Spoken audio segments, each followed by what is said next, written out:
all their players pretty much play in the European competition and play professionally, so they're certainly no slouch, and you saw that at the World Cup. You know, they certainly play with a lot of enthusiasm, and they're very hard on the ball, and across the board, you know, players 1 to 15 get really stuck in at the breakdown and make life quite difficult for teams, so that's something that, you know, we've certainly got to be aware of. You know, their style of football is very, very difficult to play against because they're a bit unorthodox compared to what we know in New Zealand and South Africa and a lot of the other nations, so you see in just about every World Cup they play and how competitive they are, and that's going to be no different for us.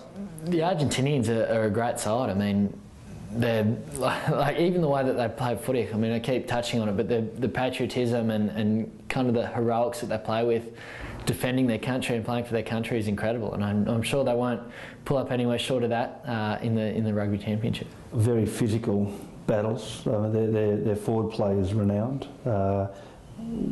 We have a bit of history with Argentina. We've poached a few of their players over the years. You know, we had Topo Rodriguez and obviously Pardo Noriega. Fantastic front rowers who've been a part of very strong Australian teams, and they pride themselves on the scrum, but they've really been a very strong nation in recent times, playing a fairly forward-oriented games, but with some very quick finishes in the backs. I think it'll be they'll have a strong introduction to the Rugby Championship. I think they'll be a very tough nut to crack. Particularly at home in Argentina.